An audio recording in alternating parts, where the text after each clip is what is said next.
අර පැත්තෙන් පේන ජපනීස් ස්ටුඩන්ට්ස් ලාගේ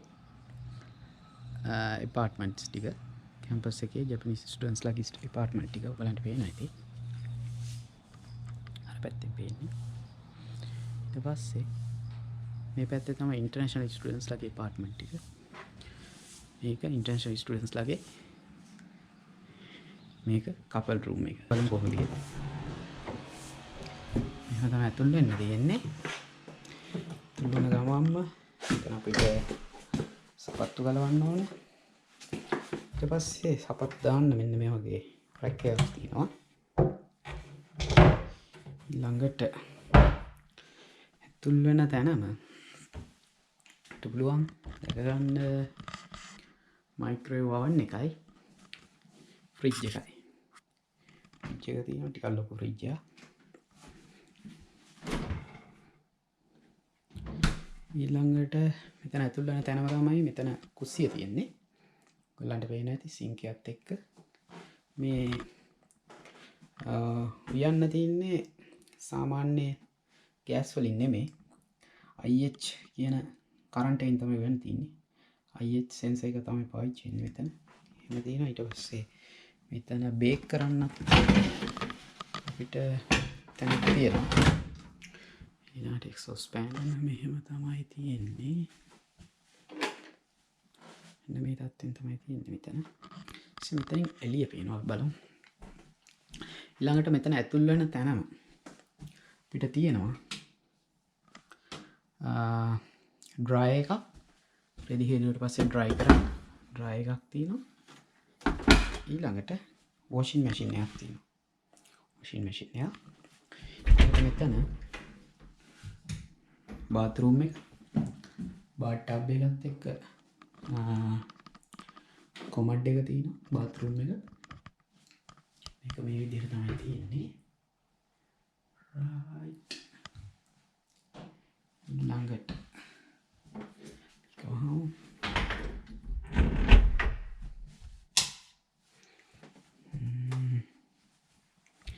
ළඟට තමයි මෙතනින් තමයි මෙහෙම ඇතුල් වෙන්නේ ගෙදරට.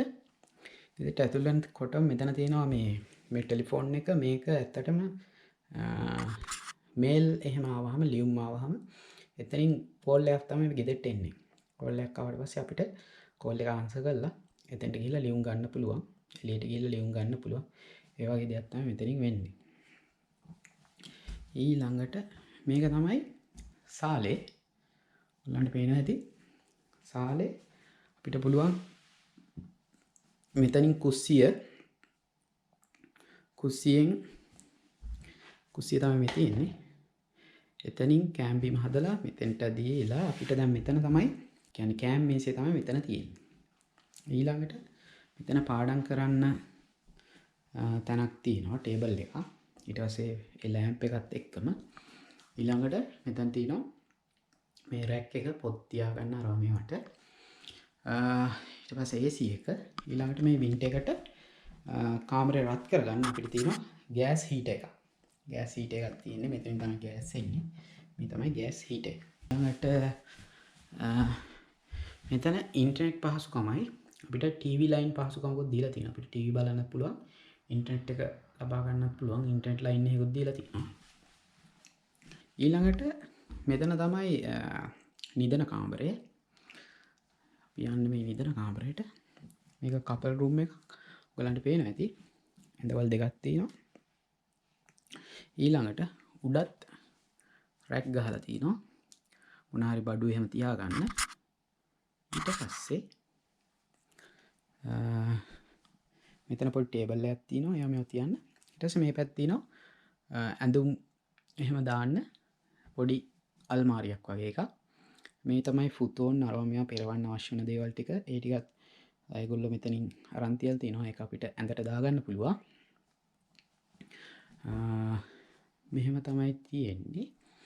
ඊළඟට අපිට ලබා දීලා තිනවා වැකියුම් ක්ලීනර් එක. ඊට පස්සේ මෙතනින් එහාට යන්න පුළුවන්. මේකේ ඇත්තටම මේකෙත් තියෙන AC එකක්. මෙන්න මේ විදිහට තමයි රූම් එක තියෙන්නේ.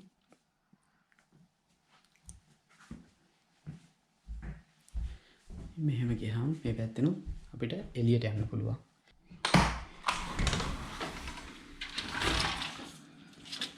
මේ පැත්ත ගත්තොත් මෙතනින් එළියට ගත්තොත් එහා පැත්තේ තියෙන්නේ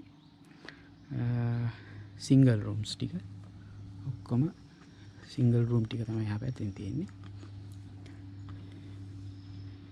ඊට පස්සේ මේක කපල් රූම් එක.